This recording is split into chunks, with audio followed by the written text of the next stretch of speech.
Hello everyone, are you ready for another adventure? It's me, Woki, and I'm back with another Fate Grand Order video. And would you take a look at the time? May's coming to a close and June's right around the horizon, so it means it's time, once again, to take a look and see what events and banners are coming to the game in June. That's going to be today's video. I hope you like it. If you do, feel free to leave a like, comment, and subscribe. Tell me what you're looking forward to the most. It's going to be a very hectic month in June because we're really close to anniversary, about 5 weeks away as of the recording of this video, so we might be closer if you watch this video later, which I'll be talking a little bit more about the anniversary date and what that also means, because it also means it moves the timeline a little bit funky. But anyway, feel free to let me know what you're excited for, and let's begin the video. So yeah, like I said, that beginning part, first of all, how do we know what's coming to the game already? Well, the answer is we're 2 years behind on the Japanese version of the game, so we get to kind of look and see what they went through, and we go about basically the same thing. But the thing that kind of we differ in a big way is when our anniversary is. So over in Japan, typically their anniversary starts either early August or very late July. But for us, our anniversary always takes place during the weekend of Anime Expo, which this year and typically on the Saturday, but I think it also is highly dependent on when they have the panel. And for Anime Expo this year, it's goes through July, I believe it starts on Thursday, July 2nd to the 5th. That would mean that on July 4th, the 4th of July is when our anniversary is likely to happen, though on any day of Anime Expo when it legitimately starts, it would be one of those days. So if it's not 4th of July, maybe the 3rd or the 5th. But anyway, that means that because of that, it makes our schedule very weird. So as you can see here, kind of this is a good way to kind of like focus in on and see like, hey, so what's going on with us? So we have the arcade collaboration event going on here, and this ends on June 4th. And that means that there is a single event in June that's supposed to happen, which is Dancing Dragon Castle, which I believe, let me pull up the site so that you can see when it happens. Give me a sec. All right, I'm back. They say Dancing Dragon Castle is to happen mid-June, which would be sometime in the middle of June. Which would mean that it would probably not start right after this event ends, which kind of means that a lot of our schedule is going to be a little bit funky. So the way I'm going to do the cutoff for that, now that I've explained a decent bit here, you can also see we also have some stuff that is also still kind of lingering about. Like we just had Advanced Quest Part 18 and the Summer 2024 Participation Aid campaign, even though we already had like Interlude Campaign before those two, and those were supposed to happen basically around-ish the same time, with Advanced Quest Part 18 happening just before it. So what I'm going to be covering and taking a look at with that specific frame of mind is the pre-release campaign, Interlude Campaign 20, Dancing Dragon Castle. Oh, actually, funny enough, give me a sec. Okay, I was just making sure on something. The part 2 of the Summer Participation Aid campaign, Ordeal Call Campaign Part 7. And then I guess not Hunting Quest, but no, it has to be Hunting Quest. Hunting Quest and the Countdown campaign, and that's where I'm going to end it. I'm going to talk about the start of Anniversary closer to the end of June and stuff like that. So that's what we're going to cut it off there. Because of the weird nature of a lot of this stuff, I don't know when a lot of things are going to be happening. I assume then that we would likely maybe have Dancing Dragon Castle, because this is a 3-week long event, and this happens in the middle of June. Maybe we would still be like doing it beforehand. I don't know when. Yeah, again, a lot of these times I wish we knew a little bit beforehand. I wish they had said more than just mid-June, but that's what I'm working with, so that's kind of what I got. So let's take a look at some of these stuff, and we'll start with the Dancing Dragon pre-release campaign. So the pre-release campaign information looks like this. There should be a login bonus that will give you 3 Saint Quartz, golden apples, some silver foe, and some QP as well. Some event-related servants will have their interlude campaigns, so you can get the for a limited time do them, which is Suzuki Gozen, Sei, Shonagun, Emiya, El Malloy II, or I guess just waivers, I should have said, Leonardo da Vinci, Thomas Edison, Kintoki, Tomomoket, and Kiyohime, along with a lot of other campaigns related to them, like Buff It Up Like This. And then there should be maybe a live stream where they also talk about the upcoming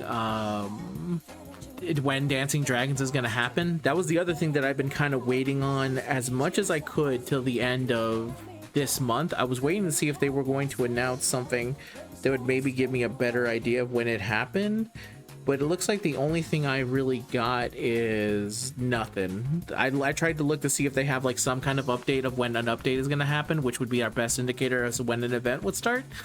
Really got nothing. So we're just kind of going to have to wait and see about that. But yeah, that's the pre-release campaign. That's how it looks. Next, we have the Interlude Campaign 20. This is an interesting one because I remember talking to someone in the comments who thinks like maybe they could skip Interlude Campaign 20, because as I mentioned, this is a lot of stuff that we have to kind of get in between before we get to Anniversary itself. So maybe in some cases, maybe they could flip it around so it could be until after, like they did with Advanced Quest Part 18 that happened a little bit after everything else. So maybe Interlude Campaign 20 gets pushed back a little bit, but I think it's probably likely to happen, so we'll see. I'll still cover it, and we'll see who ends up being right on this one, huh? Interlude campaigns will be added for Taigon Wong. I don't know why for a second there I was just going to completely not remember his name. And the Branya Nikich, which is a way harder name to say. I don't know why I remember. I don't know. Sorry, Wong. Which Taigon unfortunately does not get a strengthening. He gets 2 Saint Quartz though, which is nice, and the Branya gets a Noble Phantasm upgrade. Very nice. Some other campaigns related to that, there will be a login bonus where you can get some 5-star EXP and then also 2 tickets from just logging in. Servant enhancements for them will be 2 times great and super suck, and then interludes will be half AP for a bit, so you can go ahead and do some of them while you can. And of course, the summoning campaign that features Taigon Wong and the Branya Nikich. If you summon on this, you must love either one of these 2 characters, because it is not a good time to be summoning. Just like before Anniversary is even here, not the greatest time to be summoning. Okay, now let's move on to the actual event that happens in June, which is Dancing Dragon Castle. I'll giving a very quick overview of Dancing Dragon Castle. Obviously, I'll do a video going in more depth about what the event itself is, but just to take a quick look at and see what some of the stuff inside of it. Of course, the free unit that will be here is a new limited servant, which is Azumi no Esora. Azumi no Esora. Hopefully that's pronounced decent enough. Again, trying to improve my pronunciation of Japanese words slowly and slowly by slowly. That doesn't make any sense. How about you improve your English? Slowly trying to get better at pronouncing Japanese words. Hibiki and Chikagi. Chikagi? Yeah, it should be Chikagi. Anyway, again, I should not be. Anyway, let's move on. And then new costume dress for Kiyohime, the Otohime. Very pretty outfit that we got going on here. It should also be a points reward style event featuring a bunch of point stuff that also has some tickets in it. And in terms of the summon campaigns that will have it, obviously Azumi no Esora will be right there, Kiyohime Lancer along with regular Kiyohime, and then some other ones is going to be Waver and Summer Kiyohime, and regular Kiyohime. I guess always remember that the 3-star is also there. And the third summoning campaign, which features Sei Shonagon and Kiyohime Summer once again, and Kiyohime. I don't know why I keep wanting this. I kept switching from saying Summer Kiyohime or Lancer Kiyohime or Kiyohime Lancer. It's fine, but that's what Dancing Dragons is looking like. 3-week-long events as well. All you need to do to participate in it is clear Fuyuki. I'll be interested to see if this is going to be the event that we are still going to be doing while we are in Anniversary, because if you don't know, summer is typically what we expect to start with the Anniversary, but over in Japan, summer started actually a little bit later. So it might be just, they might do the same for us. Again, it's gonna be kind of dependent on what the NA devs feel on this one, but that's Dancing Dragon Castle. And again, I'll do a video later on talking a little bit more in depth about it, but that's the main event that I would expect. The Summer 2026 for us, Participation Aid Campaign Part 2. When this actually, funny enough, when the Part 1 of this came out, I was confused because like, wasn't there a buttload of banners related to this that I remembered? It's because they were in Part 2, not Part 1. So I'm not going to go over absolutely everything here just because there's a lot of dates tied to a lot of them. I think it would probably be better when this actually legitimately comes out to like tell you what dates there are. Otherwise, this is just like me vastly guessing for the most of it. But just to let you know, this is what it's going to be looking like. We're going to get some gold apples, some silver foes, some QP, basic stuff right there for login bonuses, mission stuff that will give you rare mana prisms, 10 Saint Quartz for clearing Ordeal Call prologue. So really want to try and get as much of the story done by that. Not even catch up fully, just get to the Ordeal Call Prologue, so you have to at least finish the Lost Belts. That's what they would really like you to do. And then a bunch of other missions that are tied to clearing the Ordeal Call stuff. Arc 1 to Ordeal Call Prologue. Once you get to Ordeal Call Prologue, then it will no longer really count. But if you beat Ordeal Call Prologue, all these missions will just auto collect for you. Like for me, this is just them giving me some Saint Quartz for doing something I was already doing, which is cool. They'll give us some Spirit Vein Stones, some other campaigns related to giving half AP and Super Great Suck. And here are the summoning campaigns. So the first summoning campaign features Ask the Savior, Summer Castoria, Summer Melusane, Summer Suzuka Gozen, Summer Chloe, Bargus, Summer Bargus, I guess all these are Summer, and Summer Cat Kuser Priestess, which is Summer Babu Frick or Babu Sif. I like calling her Babu Frick.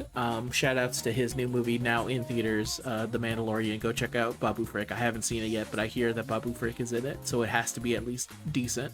I also heard Road to the Hutt is not like his dad, Jabba the Hutt, so don't compare them. But anyway, this banner is crazy because this is where because obviously we're not getting a reprint of the of the summer event for this year, but we are getting that banner. So if you were looking to summon for any of these units, they're coming up sometime in the upcoming month. The Summoning Campaign 2, which features Summer Abby, Jean, Murasaki Shikabu, Bryn Hilder, Ibaraki Doji, and Ushiwaka Maru. Another summoning campaign, and then the third of the summer summoning campaigns, ones that features Summer Tamamo, Summer Saber, and Bonnie and Mary Reed, Mordred, Marie Antoinette, and Martha. I was about to fall back into that bad habit of just saying summer before every unit, but I think you understand that the summer campaign is going to feature summer units, and that's what it's expected to be. So if you are someone who is very weak to the summer servants, especially these, because I know plenty of people who are extremely weak to these, I wish you the best of luck of going for it. The only one from these I would actually like more of is actually, funny enough, Bargist and Chloe, but unfortunately they are not on the same banner. If they had brought them back and, I don't know, put Melusane, Bargist, and Chloe on the same banner, I would be so happy, but obviously that's not how they released. But that's what it's looking like right there. So if you were wondering, hey, when are they going to bring these units back? They're coming up in basically in sometime within a month's time. Okay, on to the next thing. So Ordeal Call Campaign Part 7. They are going to be adding some new Ordeal Call free quests and challenge quests, newly added Bleacher free quest first time clear Storm Pod campaign, new class core missions in the extra tab so you can get some more Stellar Sand and Torch of the Morningstar if you are running out on them. They again require Final Ascension. It's 285 servants and 290, and then also Bond level 6 with 125 servants and 130. And also limited time campaign master missions tied to the Bleached Turf, which is just the basic ones that they always do. Do 9 free quests in the Bleached Turf. Challenge to clear either the Snake Wyvern's Mischief or Restoration of a Golden City free quest on the Bleached Earth, or clear both of them. So you just go ahead and clear both of them so you can get the Saint Quartz. It's funny how one of them should have just been clear Snake Wyvern, the other one should have been clear Restoration City, but okay. And then for a limited time Bleached Earth free quest for the first time will clear Lab 0 AP. Very nice. They still do require the Storm Pods though. Also, Paper Moon and ID free quests do not count for this. So just kind of some more nice stuff to get a little bit more situated into the Ordeal Call stuff. Very cool. Okay, next we have Hunting Quest Part 14. This one now that I've kind of gone through a lot of the other events, it really does feel like there's a lot of crazy stuff to kind of fit in the time that we have. So maybe this one will be after anniversary or during anniversary, but maybe pushed back a little bit. I don't know. But the basic thing about Hunting Quest is that, you know, you just farm materials, and we have it's going to be different for depending on the day. I believe it's only lasts for a single day. So if there's a specific material that you're looking for, make sure you hyper focus on that day. But no matter what, you are at least trying to do a minimum of 3, because there's going to be campaigns related to them where you'll get Stargazer's Teapots, a Golden Apple, and 2 million QP. So, and these will update every day. So make sure to do them regardless of anything. At least a minimum 3. Even if you're not crazy grinding, at least do 3 of them. And I'll go more into this when they actually announce it for us to come forth, because some of the drops are dependent on, like, even though this one says, for example, a focus on Heroes Proof, if you do it on Cause, which is the easiest one, you just get Heroes Proof. But if you do it on Pride Plus, you also get Heroes Proof with a chance of Aurora Steel. So, and it's kind of different depending on which version you do. I think Pride gets you just the Heroes Proof, but then when you get to Pride Plus, that's when the Aurora Steel chance of dropping happens. And then each of the fights is also structured differently. Like Cause is made very easy, but then when you get to Pride Plus Plus, they got some 2, 1, and then a chance of one of these two popping up instead. So yeah, that's the hunting quest. I'll be very interested to see if that actually does happen before Anniversary. And then we have the countdown to Anniversary, which is not Anniversary itself, but we have the countdown. And again, a very quick overview for this one, because I'll go over the specifics of them when we have the actual dates in our hands. But this is what it's basically going to look like. We're going to have a login bonus that's going to feature a bunch of 5 EXP to start users, teapots, and QP. We're going to have the Pavilion quest back, which is their way of kind of like giving us these cool little quests that we can do that can give us tickets. And then also clearing some of them will give us these tickets that we can exchange for CEs. And then we also get command code, which is the spear cage of the underworld, for completing one of them. Some of these also have very specific requirements to be able to do them. There's supposed to be like old fights that we've done in the past. For these, I think a lot of them are focused on past events. So you have to have cleared Fuyuki, and Guda Guda Pavilion Quest 1. All of these are Fuyuki. Okay, all of these are Fuyuki. That's good. Just make sure to clear the past fight and stuff. And then in terms of these Heroic Spirit Exhibition Attire CEs, they're just CEs with fancy arts on them, but some of them are locked depending on what, depending on how much progress you've made. So, for clearing Fuyuki, you'll get access to these dudes just off the bat. So the ones that are tied more towards later story stuff, Lost Belt 1, that's where you can get Celiari. Lost Belt 4 is where you can get Asclepius. That's not how you say his name. That's how I like to say his name. Atlantis has Jason. They really make you go through Atlantis to get the potential chance at this Heroic Spirit attire thing for Jason. Lost Belt, I could have swore there was someone knocking my door, but that's impossible. It's like 2 a.m. Anyway, Asta Savior, Oberon, Nock, Melusane, Bargist, and Baboon Sif are all for clearing Lost Belt 6, which is probably a big bummer for a lot of the people who like these characters. But if you like these characters, you should have cleared Lost Belt 6. And if you like those characters, it's likely because you've done Lost Belt 6, or maybe you also like the characters because you looked at them, because god damn, that's an insane outfit. Anyway, and then clearing ID will get you access to the Count of Monte Cristo, Marie Antoinette, and also Hassan of the Shining Star. So if you want them specifically, you'll have to have cleared ID. But if you haven't, if you only cleared Fuki, you still get a good selection of dudes here. So make sure to catch up the story if you see if any of these dudes interest you. Make sure you're caught up. I also like that this makes like a little arrow here. Very, very nice, very handy. Pavilion quests, those are the actual pavilion missions tied to them. You'll get a bunch of St. Quartz, and if you clear all the pavilion missions, you'll get 10 St. Quartz. So especially in these times before we head into Anniversary, every St. Quartz matters. Damage high score, just a way for you to kind of like hit very hard and see how well it can be done. If you're a big fan of seeing how hard you can hit something, this is what damage high score is. I don't believe you actually get anything for doing them. It's literally just for the love of the game, baby, just because you want to punch something. Ember Gathering and Training Fields for all class versions will be open all day, and then Start Dash Campaign will also be updated, but this is more for people who are not currently playing. So if you are starting the game, you'll get a Start Dash Campaign rewards of 225 St. Quartz, 45 tickets, 304 EXP, 4.2 million QP, 30k friend points, and if you're coming back, then you'll be able to get 30 St. Quartz, 14k friend points, 18 5 EXP, and 18 golden apples. And if you've been playing the game every single day, you get nothing, man. The reason they're getting this is because they're either starting the game or they're coming back. In theory, if you've been playing this entire time, you should have more than the 30 St. Quartz from here. I understand the feeling of wanting to be like, but what about me, boss? But not to be so.